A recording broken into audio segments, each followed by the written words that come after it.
aula 1 sobre a segunda fase do modernismo no Brasil. A gente vai ver todo o contexto histórico, as características, principais autores e obras. O contexto histórico. O que é que o mundo vivia naquela época? O fator mais importante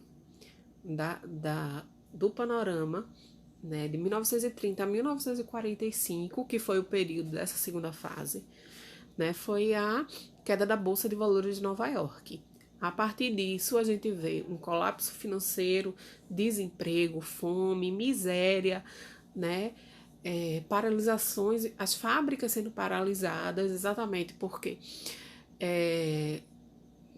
houve essa quebra, essa crise financeira, e aí uma constante miséria, fome, né, uma crise mundial a partir dessa queda da Bolsa de Valores de Nova York. Tá? No Brasil, a gente vem com a Revolução de 1930, que colocou Getúlio Vargas no poder, e a crise da República do Café com Leite. Né? A República do Café com Leite dá lugar à chamada Era Vargas. Tá?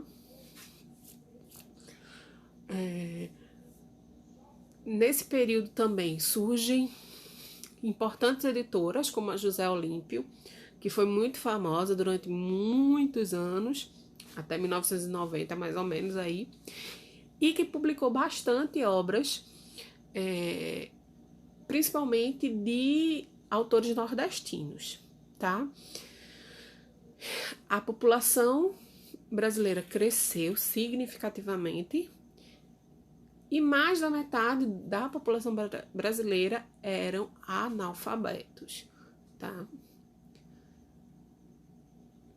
Os modernistas de primeira fase ainda continuavam ativos, porém, eles começaram a dar apoio, né? Eles começaram a conviver frequentemente e dar o apoio que eles, de acordo com a influência deles, aos novos romancistas que estavam surgindo, né, a partir daí. Em 1937, a gente deu início à ditadura da Era Vargas, tá? Vargas toma o poder e inicia sua ditadura, né?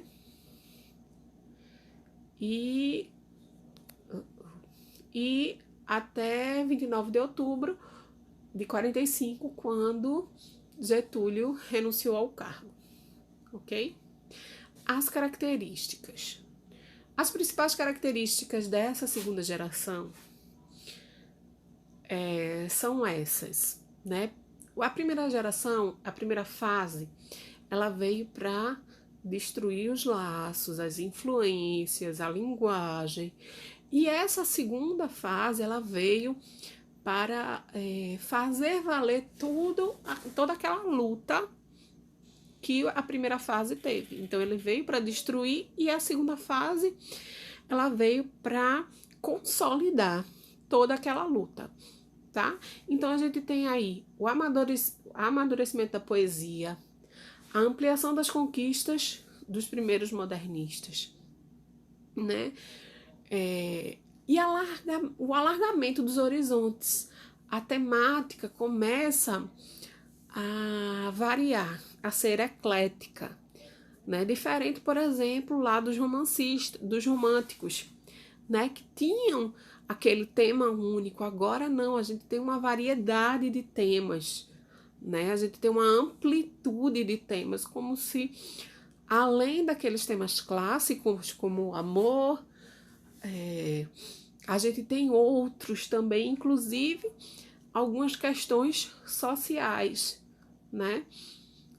Vão fazer parte dos temas da poesia, né? Só lembrando que essa segunda geração, essa segunda fase modernista, ela tanto tem, ela está no campo da prosa e da poesia, de forma bastante forte, tanto na prosa quanto na poesia, né? Ela vai retomar, na poesia alguns elementos simbolistas. Então, a estrutura simbolista, como a preferência pelos sonetos, por exemplo, a musicalidade, a aliança da música com a poesia novamente, então a sonoridade, a aliteração, a assonância, todas aquelas repetições, a cadência, o ritmo, tudo isso vai ser muito importante na poesia, né? E aí vem, com esse alargamento do campo temático, né? Houve também um outro enfoque, né? A poesia ela vai ser mais madura, mais solidificada, né? Então ela vai ter, mesmo quando se fala de amor, é algo mais maduro, é algo menos idealizado, é algo mais real, tá? A mistura do verso livre com as formas tradicionais. Então eu posso ter um soneto que tenha versos livres, né? A poesia ela é mais livre, a linguagem ela é mais livre, a estrutura ela é mais livre, né? Uma mistura da temática cotidiana com a histórico-social. Então, ela vai pegar ali o dia a dia, a contemporaneidade e vai trazer como tema. Então, temas bastante recorrentes, a visão nordestina, então os retirantes vão ser tema, a força da mulher vai ser tema, a bomba de Hiroshima vai ser tema, o amor vai ser tema, a fidelidade vai ser tema, a amizade vai ser tema. Então, tudo isso, o dia a dia, o cotidiano, a contemporaneidade se faz temática aí nessa segunda fase modernista, tá?